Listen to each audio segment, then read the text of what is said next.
బోధనా రుసుముల పథకాన్ని నిలిపివేసే ప్రసక్తే లేదని ముఖ్యమంత్రి కేసీఆర్ అసెంబ్లీలో స్పష్టం చేశారు. రీయింబర్స్మెంట్ అందక విద్యార్థుల చదువులు ఆగిపోయే పరిస్థితి నెలకొందన్న విపక్షాల ప్రశ్నలకు ముఖ్యమంత్రి సమాధానమిచ్చారు. ఏ విద్యార్థి క్షోభపడకుండా యథాతథంగా పథకాన్ని కొనసాగిస్తామని ఉద్ఘాటించారు. శాసనసభలో బోధనా రుసుములపై స్వల్పకాలిక చర్చ జరిగింది. గత ప్రభుత్వాల నుంచి వారసత్వంగా వచ్చినవే బోధనా రుసుములని సీఎం కేసీఆర్ పేర్కొన్నారు. నిబంధనల మేరకు ప్రక్రియ కొనసాగుతోందని వివరించారు. ఒకేసారి నిధులు విడుదల చేయడం సాధ్యం కాదన్న ముఖ్యమంత్రి విద్యార్థుల సంక్షేమానికి లోటు రానివ్వబోమని హామీ ఇచ్చారు. ఈ ఏడాది 1487 కోట్లు కేటాయించిన విషయాన్ని గుర్తు చేసిన ఆయన ఇప్పటి వరకు 4687 కోట్లు కేటాయించినట్లు సభాముఖంగా వెల్లడించారు. యథాతథంగా కొనసాగించాలని ప్రభుత్వం నిర్ణయించింది. The statement is abundantly clear. ఇది గుదిబండ అనుకుంటున్నారా, దీన్ని ఎత్తేద్దాం అనుకుంటున్నారా? స్టేట్మెంటే ఇంత స్పష్టంగా చెప్పిన తర్వాత ఆ క్వశ్చన్ డస్ నాట్ అరైజ్. ఈ స్కీమ్ అంత పెద్ద డబ్బు ఖర్చు కూడా కాదు అధ్యక్ష, పెద్ద గొప్ప ఏదో పెను భారం కూడా కాదు, ప్రభుత్వాలు మోయలేనంత పెద్ద భారం కూడా కాదు. ఈ 2,500 కోట్లు మొయ్యలేనంత దుస్థితిలో రాష్ట్ర ప్రభుత్వం లేదు అధ్యక్ష. ప్రభుత్వం ఈ పథకాన్ని యథాతథంగా కొనసాగిస్తుంది. నంబర్ 1.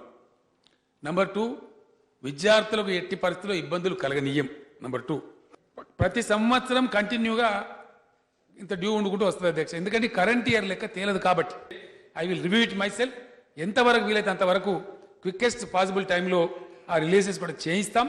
వాళ్ళకు విద్యార్థుల అకాడమిక్ ఇయర్ కానీ ఇంకోటి కానీ దెబ్బతినకుండా తప్పకుండా ప్రభుత్వం వాళ్ళకి అండదండగా ఉంటుంది. విద్యాభివృద్ధి కోసం ప్రభుత్వ ప్రణాళికలను ముఖ్యమంత్రి కేసీఆర్ సభ ముందుంచారు. విద్యా సంస్థల్లో ప్రమాణాల కోసం ఎలాంటి చర్యలకైనా వెనుకడుగు వేసే ప్రసక్తే లేదని తేల్చి చెప్పారు. పరిమితి మించిన విద్యా సంస్థలలో ఇంజనీరింగ్ చేసిన విద్యార్థులు కానిస్టేబుల్ కు పోటీ పడే పరిస్థితి వచ్చిందని పునరుద్ఘాటించారు. విజిలెన్స్ దాడులు చేసి ఏం సాధించారండి? డెఫినెట్ సాధించమండి. ఎందుకు సాధించలేదండి? ఎస్, విజిలెన్స్ ఎంక్వైరీ చేయించిందే నేను, ఆర్డర్ ఇచ్చిందే నేను. I'm taking the responsibility. పెద్ద పెద్ద కంపెనీల అధ్యక్ష నా ముఖం పట్టు మీ దగ్గర క్యాంపస్ రిక్రూట్మెంట్ ఆపేసినామండి, అంత మంచిగా లేవు మీ కథ అని చెప్తుంటే ఇన్సల్ట్ ఫీల్ అయ్యి అప్పుడు నేను రివ్యూ చేసి ఆ తర్వాత అడిగినాం. మీ దగ్గర వసతులు సరిగా లేకపోతే మీరు ఒక ఏడాది టైం తీసుకోండి, ఏడాది పావు టైం తీసుకోండి. మీకు ఏమేమి తక్కువన్నాయో అవన్నీ ఇప్పుడు చెప్పండి. మేము 1 year 1.5 year తర్వాత పెట్టుకుంటాం సార్ అని చెప్పండి, మీకు పర్మిషన్ ఇస్తామని చెప్పినాం అధ్యక్ష. నిజంగానే అంత మెడ మీద కత్తి పెట్టానంటే 100 కాదు అధ్యక్ష, 250 కాలేజీలు మూతపడుతుండే. మేమే వాటిని అట్లా కాదని చెప్పి అన్నిటిని మూసేయద్దని చెప్పినాం. దాంతో వాళ్ళంతలా వాళ్ళే వాలంటీర్ క్లోజ్ చేసుకుని మేమే మూసేయించలే. అంతకుముందు బోధనా రుసుములు విడుదల కాక విద్యార్థుల చదువులు అగమ్య గోచరంగా తయారయ్యాయని విపక్షాలు విమర్శించాయి. ఈ పథకం కొనసాగిస్తారా లేదా అనే విషయంపై స్పష్టత ఇవ్వాలని డిమాండ్ చేశాయి. ప్రాజెక్టులకు మిషన్ భగీరథకు వేగంగా ఇచ్చిన మీ ఉత్సాహం, మంచినీరు కావాలి. ఇప్పటికీ దాదాపు 78 గ్రామాల్లో 78% గ్రామాలకు మీ సాగర్ వాటర్ ఇస్తున్నాం. కానీ ఇంతమంది దానికి ఉన్నంత ప్రేమ, కాంట్రాక్టర్లపై ఉన్న ప్రేమ ఎందుకు విద్యార్థులపై ఉంటలేదు మీకు? ఇవాళ పూర్తయిన విద్యార్థులు సర్టిఫికెట్స్ రాక, పూర్తి కావాల్సిన వాళ్ళు ఇవాళ చదువుకోలేక, ఫీజులు కట్టమంటే ఉన్న ఊళ్ళలో ఎకర అమ్ముకొని ఇవాళ వచ్చి చదువుతా ఉన్నారు. ఆ తల్లిదండ్రులు కూడా ఇవాళ భారంగా మారుతారు. కాబట్టి దయచేసి ప్రభుత్వం దీన్ని సీరియస్ తీసుకోవాలి. మీరు ఈ పథకాన్ని అమలు చేయదలుచుకున్నారా? అమలు చేయాలని ప్రభుత్వం పట్టుదలతో ఉంటే ప్రతి పైసా చెల్లించండి. ఈనాడు మీరు ఒకవేళ ఈ పథకాన్ని మీరు రద్దు ఇది వృధా పథకం అని ప్రభుత్వం భావిస్తే మీరు అదే ప్రజలకు చెప్పండి. చదువుకునే వాళ్ళు సొంతంగా ఫీజులు కట్టుకొని చదువుకుంటే చదువుకోండి అని ప్రభుత్వం చెప్పండి. From last 3 months, not a single rupee has been drawn by the district authorities, DMWOs in 31 districts of Telangana state. Why is this happening?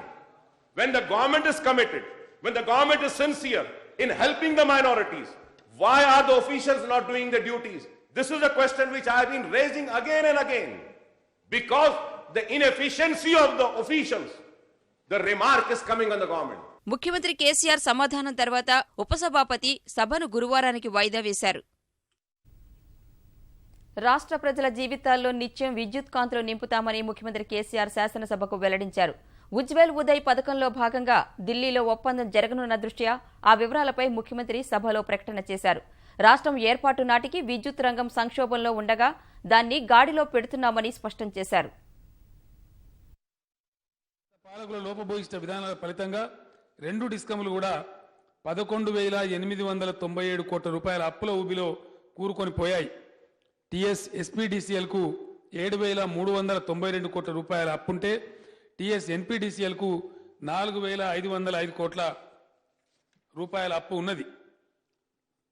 Uday పథకంలో చేరడం ద్వారా ఈ అప్పుల్లో 75% అంటే 8,923 కోట్ల రూపాయలు రాష్ట్ర ప్రభుత్వమే చెల్లిస్తుంది. మిగిలిన 2,974 కోట్ల రూపాయలకు ప్రభుత్వ గ్యారంటీతో బాండ్స్ ఇచ్చే వెసులుబాటు డిస్కంలకు లభిస్తుంది. దీంతో డిస్కంలకు రుణభారం నుంచి విముక్తి కలుగుతుంది. అప్పులను రాష్ట్ర ప్రభుత్వమే తీర్చడం వల్ల డిస్కంలు ప్రతి ఏటా 890 కోట్ల రూపాయల వడ్డీ చెల్లించాల్సిన అవసరం ఉండదు. డిస్కంలు తిరిగి కొత్తగా అప్పు పొందేందుకు అవకాశం కలుగుతుంది. భవిష్యత్తులోనూ రాష్ట్రంలోని నిరంతరాయంగా నాణ్యమైన విద్యుత్ సరఫరా చేసేందుకు రాష్ట్రాన్ని మిగులు విద్యుత్ రాష్ట్రంగా తీర్చిదిద్దేందుకు అంకిత భావంతో కృషి చేస్తామని, తెలంగాణ ప్రజల జీవితంలో నిత్యం విద్యుత్ కాంతులు నింపుతామని సభకు సవినయంగా తెలియజేస్తున్నారు.